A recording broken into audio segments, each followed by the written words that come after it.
ሴት ልጅ ግዴታ ማግባት አለባት ሰው ከአራም ራሷን ከጠበቀች?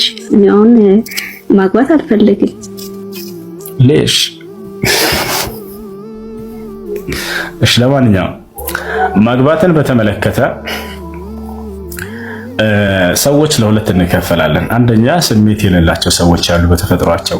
እነዚያ ላይ ስሜት ላይ ይወድቃሉ ተብሎ ጭራሽ ስለማይታሰብ ፍላጎትም ስለሌላቸው እነሱ ላይ ግዴታ አይሆንም ማግባት። ሁለተኛ ደግሞ ስሜት ያላቸው ናቸው ሰዎች ያታቻን። እንደዚያ ከሆነ ደግሞ ራሱን ከዝሙት እስከጠበቀ ድረስ ሰውየው ለምን አላገባህም ተብሎ የትንሣኤ ቀን አላህ አይቀጣው። ለምን ሳታገባ ብሎ የሚቀጣው ሰው አይኖርም የትንሣኤ ቀን። ነገር ግን በዚያ ነገር ላይ ይወድቃል ተብሎ የሚፈራ ከሆነ ወይ ሰውዬ ስሜት እስካለበት ድረስ ደግሞ ሊወድቅ ይችላል፣ ሰው ነውና። ስለዚህ በዚህ ሰው ላይ ማግባት ግዴታ ነው ይላሉ ዑለሞች። በዚህ ሰው ላይ ማግባት ግዴታ ነው። እሺ ባለማግባቱ ሰውየው የሚያጣቸው ነገራቶች አሉ ወይ እንደ ኢስላም ከተባለ አዎ በጣም በርካታ የሚያጣቸው ነገራቶች አሉ። አንደኛ ነቢያችን ሰለላሁ ዐለይሂ ወሰለም ሐዲስ ላይ ተዘወጁ ፈኢኒ አተዘወጁ ኒሳ ፈመን ረገበ ዐን ሱነቲ ፈለይሰ ሚኒ ብለዋል። አግቡ፣ እኔ ሚስትን ወይንም ሴት አገባለሁኝ። ማግባት ያፈነገጠ ወይንም ከዚህ ከሱናችን ከነቢያቶች ከኔም ሱና ያፈነገጠ ሰው ከኛ አይደለም ብለው ተናግረዋል። ገብታችኋል? ከኔ አይደለም ብለው ተናግረው። ከኔ አይደለም ማለት እንደ ሙስሊም አይደለም ሙሉ በሙሉ ማለት አይደለም። ይሄን ትልቅ ምንዳ አጥቷል እያሉ ነብዩ ሰለላሁ ዐለይሂ ወሰለም እየተናገሩ ነው። አንድ ሰው ሚስት በሚያገባ ጊዜ ያችን ሴት ህይወቷን በተንከባከበ ቁጥር የሚያገኘው ምንዳ አለ። ገብታችኋል? ልክ እንደ ሴት ልጅ በምታገባ ጊዜ ያንን የምታገኘው ትልቅ ምንዳ አለ። ባልና ሚስት አብሮ በመኖራቸው ብቻ ምንዳ እንደሚያገኙ ታውቃላችሁ በኢስላም። ምክንያቱም አምላክ የደነገገው ድንጋጌ ነው ትዳር ማለት። አምላክ የደነገገውን ድንጋጌ መፈጸም ደግሞ ምንዳን ያስገኛል እንደ ኢስላም። ገብታችኋል? አምልኮ ባይሆንም እንኳን ያ ነገር ማለት ነው የአምላክ ትእዛዝ እስካለበት ድረስ ምንዳን ያስገኛል። ለዚህ ነው ነቢያችን ሰለላሁ ዐለይሂ ወሰለም ሐዲስ ላይ ፈፊ ኩል ቢድዓቲ ሚንኩም ሰደቃ አሉ። አንዳችሁ ሚስቱን በተገናኘ ቁጥር ልክ ምጽዋት እንዳደረገ ምንዳ ይጻፍለታል አሉ። ሰሃቦች ጓሉ እዚህ ላይ ተደናገሩ፣ ደነገጡ። ከይፈ ዛሊከ ያ ረሱላህ አሐዱና የእቲ ሸህወተሁ ወዩእጀሩ ዐለ ዛሊከ አሉ። ይህ እንዴት ሊሆን ይችላል አንተ የአላህ መልእክተኛ?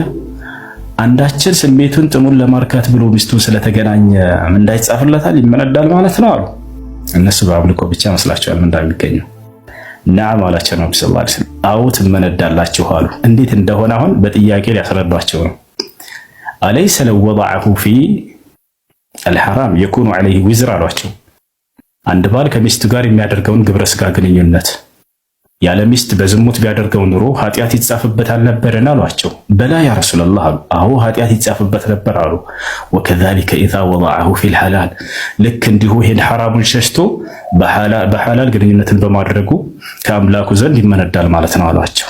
የሚገርም አስተምህሮ፣ የሚገርም አገላለጽ ከነቢያችን ሰለላሁ ዐለይሂ ወሰለም ዘንድ። ሰው አያችሁ ወላሂ በጣም የሚገርሙ ነብይ ናቸው። ባስተምሮት ካልገባቸው በሎጂክ ያስረዷቸው ነበር ያንን ነገር። አይ ይመረዳል ብያለሁ በቃ ብለው ዞር አይሏቸውም ነበር። ነገር ግን በሚገባቸው መንገድ መጡላቸው፣ ሄዱላቸው። ያንን ነገር በሐራም ብታደርጉት ኖሮ ኃጢአት ይጻፍባቸው ነበር አይደል አሏቸው። አዋንቱ አላህ መልእክተኛ አሉ። ልክ እንዲሁ ከዚያ ከሐራሙ ሸሽታችሁ አምላክ በደነገገው ሕግና ስርዓት በምታደርጉት ጊዜ ያን ግብረ ስጋ ግንኙነት ደግሞ ትመነዳላችሁ አሉ። ይሄን አገላለጽ ተጠቀሙ ሰዎች። አንዳንድ ዳኢ ተብዬዎች በቪዲዮ ላይ ይወጡና ይሄንን በግርድፉ ዝም ብለው ሳያብራሩ ይናገራሉ። ሚስትህ ጋር በግንኙነት በማድረግህ ትመነዳለህ እኮ ታውቃለህ ብሎ ጸጥ ይላል። ይሄንን ቁርጥ ያደርጉና የሌላ እምነት ተከታይ ሰዎች ከታይ ላለው ለይዋህ ለህብረተሰባቸው ማሞኛ ያውና እስልምና የወሲብ ሃይማኖት ነው ይሏቸዋል። ነገር ግን ሙሉ የነብዩ ሰለላሁ ዐለይሂ ወሰለም አስተምሮ ቢነግሯቸው ለዚያ ለክርስቲያን ህዝብ ራሱ ትልቅ ትምህርት ነበር፣ በገባቸው ነበር። ለምን ይሄን አሉ የሚለውን እዛው መልሱን ሐዲስ ላይ ያገኙት። ሚስትህን እንትን ብትል አጅር ታገኛለህ አይባልም። እንደዚህ እስላምን አታሰልቡ። የነብዩ ሰለላሁ ዐለይሂ ወሰለምን አገላለጽ ተጠቀሙ። ምንኛ ያማረና የተዋበ አገላለጽ ነው። እንዳለ ሙሉ ሐዲሳቸውን ብታረቡላቸው በጣም የሚገርም ትምህርት ነው በውስጡ ላይ ያለው። አያችሁ እንደተጋላ ይሄ ሊወሰሽ ጥያቄ አለ። ይቀጥል። አግቡ በማግባታችሁ ከነብዩ ሰለላሁ ዐለይሂ ወሰለም ነገ ትንሣኤ ቀን ከአላህ ዘንድ የምታገኙት ትልቅ ምንዳ ያንን ታጡታላችሁ ባለማግባታችሁ። አየሽ ይቅርታ ግን ለቃሉ መጽሐፍ ቅዱስ ላይ ራሱ ስላለ ነው። ይቅርታ ከደበረህ አልፈዋለሁ። አምላክህ ብልት አለው የለው? ክርስቲያኖች የምታመልኩት አምላክ ለማምራራት እኔ አልችልም። አለው መጽሐፉ ላይ ያን ብልቱን ተገርዟል አልተገረዘም? አምላክ ጥልቅ እውቀት ስለሌለኝ ይሄን ልመልስልህ አልቻለም። ግን ያንተ ቀኝ እጅ አለው እግር አለው ባታ አለው ተብሎ የለውም አልክ። ወይ ጥልቅ እውቀት አለኝ እኔ። ቆይ ላሳየህ፣ አንተ ከሌለህ ላሳየህ። አምላክህ እንደተገረዘ ላሳየህ። አንድ ጊዜ ከይቅርታ ያው መጽሐፍ ቅዱስ ሉቃስ ወንጌል ምዕራፍ 2 ቆይ አንዴ ጥልቅ እውቀት ከኔ ጋር ስላለ መጽሐፍ ላይ ላሳየህ። አምላካችሁ እንደተገረዘ አንዴ ቆይ መረጋጋት፣ አንዴ መረጋጋ። ጀሃነም ላይ ግሩን አንተ ቆይ አንዴ ሊገርዙት ሊገርዙት 8 ቀን በሞላ ጊዜ ይላል። እዚህ ሊገረዝ ያለው አምላክህን አይደለም። ካሳይ ክርስቲያኖች መልሷት። ሊገርዙት 8 ቀን በሞላ ጊዜ በማህፀን ሳይገረዝ በመልአኩ እንደተባለ ስሙ ኢየሱስ ተብሎ ተጠራ ይላል። አንድ ዲጄ ሚውትህን አንሳው። እዚህ ጋር ሊገረዝ ያለው አምላክህን አይደለም። ያ በስጋ የተገለጠ ጊዜ ሊገረዝ ሁሉን የሰው በሰው ስለሆነ ሰው የሚያደርገውን ሁሉ አልፏል በምድር ላይ ያለ ማለት ነው። እናንተ ግን ሰው እኮ የተከበረ እኮ ነው። እግዚአብሔር እኮ ሰውን እኮ በአምሳሉ ፈጠረው። ሰው ቆሻሻ እኮ አይደለም። እናንተ ሰውን እንትን አዳምጥሽ፣ አዳም ተረጋጋ። ይሄን የተገረዘው ብልቱ ታመልከዋለህ ወይንስ አታመልከውም? መልስ። ነው አላመልከውም። እንዴት አመልከዋለሁ? ብልቱን አታመልከውም? ቃልም ስጋ ሆነ ይላል። ኃጢአታችንን ሊሸከምልን ነው ወደዚህ የመጣው እንጂ እናመልከው አይደለም። ስራው ጨርሶ ሲመጣው ያመለከው። እሺ በጣም ስለዚህ ኢየሱስ ክርስቶስን ስጋውን አታመልከውም፣ ፍጡር ነው ማለት ነው አይደለ?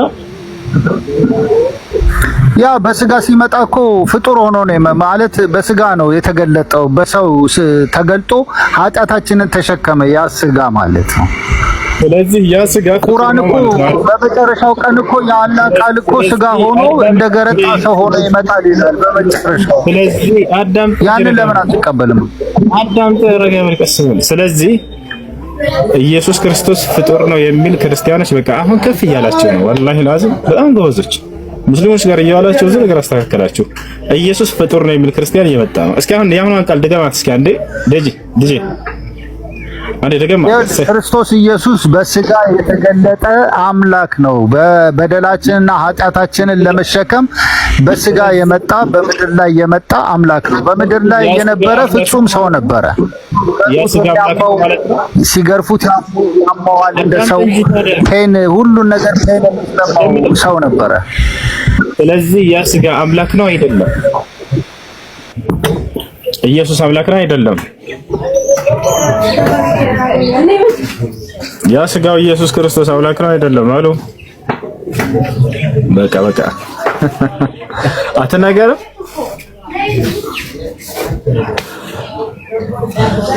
አያችሁ አይደል? እንዲህ አይነት ችል ጥያቄዎችን እኛ መጠየቅ አቅቶን አይደለም። እናንተ ክርስቲያኖች እየከፋፈልኩ የሰውነት ክፍሉን ይሄን ታመልከዋለህ አታመልከውም ማለት ሞኝነት ነው። አቀይምሯቸውን መዝጋት አላቃተኝም፣ ግን ብንማማር የተሻለ ነው። እንዲህ አይነት ቃላቶችን ይሄዱና ላይቭ ከፍቱና አላህ እጁ ይመለካል አይመለክም፣ አላህ እግሩ ይመለካል አይመለክም፣ አላህ አባቱ ይመለካል፣ አምላክ ብልት አለው አስባልኳችሁ። ግን ያን ታመልከዋለህ ወይ? አላመልከውም ነው ያለው ቀጥታ። ይወሻል አይደል? እንዲህ የሸነሸንን የሰውነት ክፍሎችን መጠየቅና አይምሮን መዝጋት ያቀተና ግን ያ አካሄድ ጥሩ አይደለም። ምንም ለማንም አይጠቅምም። አምላክ የሚመረመር አይደለም አካሉ ማለት ነው። ወይንም ደግሞ ይቅርታ አካል አልኩኝ ዛቱ ማንነቱ ባህሪው ያ አይደለም። ነገር ግን አምላክ በነቢያት በኩል የነገረንን አምነን እንቀበለዋለን። ገብታችኋል አይደለ? ያ ነው። እንዳጠቃላይ ጥያቄ ያለው ካለ መጠየቅ ይችላል። አይ ከእንዲህ አይነት ነገር አንተ አካሄድ መሄድ ጥሩ አይደለም። እንዲህ አይነት አካሄድ በአምላክ ላይ ቁጭ ብዬ መሳለቅና ማፌዝና መላገጥ እንችልበታለን ከማንም በላይ ማለት ነው። ለማፌዝም ይመቻል። የክርስቲያኖች መለኮታዊ ያስተምሩ ኢየሱስን ያዝ አድርጌ እያንዳንዱ ሰውነቱን እየቸበቸብኩ ይሄን ታመልከዋለሁ ብልቱን ጥራለች። ግራ እየገባኝ ነው። አስኬድም እንደዚህ። እሺ ምንድነው ግራ የገባሽ ነገር? ማለትም እኛ በቤተ ክርስቲያን አስተምሮት እኔ የማውቀው አንድያ ልጁ ወደ ምድር ላከ የሚለው ቃል አለ አሁን ኢየሱስም አምላክ ከሆነ ልጁን ወደ ምድር የላከው አምላክ ከሆነ ሁለት አምላክ ነው ያለው የሚለው ራሱ አይምሮዬን እየመረመረኝ ነው። ትክክል። አንድ የሚነግራችሁ ነገር አለ። ትክክል ነው ሐሳብሽ፣ ትክክል ነው ሐሳብሽ። አንድ እንትን የሚሏችሁ ነገር ምንድነው? ለአዳም እግዚአብሔር ቃል ገብቶለታል ከልጅ ልጅ ተወልጄ አድንሃለሁ ብሎ ነው አይደል ያሏችሁ?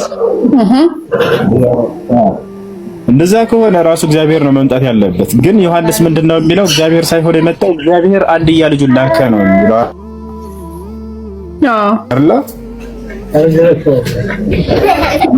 አያችሁ እዚህ ጋር ክርስትና የሚታጣው ከልጅ ልጅ ተወልጄ አድንሃለሁኝ ብሎታል እግዚአብሔር ከተባለ ያ እግዚአብሔር ራሱ መጥቷል ወይ? ለእግዚአብሔር አልመጣም ይለናል ዮሐንስ። ማን ነው የመጣው? እግዚአብሔር ሳይሆን አንድያ ልጁን ነው የላከው ይላቸዋል። ይሄ ነው። እስኪ በዚህ በስላሴ ባለው ጉዳይ ጃ ያውራሽ አንድ ወደ መስጊድ ላይ ነው ጃ ይመቻል። እንት 5 ደቂቃ ቀጥላለሁ። ጃስሚን ወይ ረመዳን እስከዛ ቀጥል። 5 ደቂቃ ቀጥላለሁ። አይ ቀጥል ቀጥልላሽ ጃስሚን አለ ለፍ ማለት ነው አይደል? ብዙ አስቀድመኝ። እሺ አርሴማ እሺ ቀጥይ። ሻዳ ማያስፈልገሽ ነው? እሺ የምለውን ቃል እየተከተልሽ ነው። አሽሃዱ አላ ኢላሃ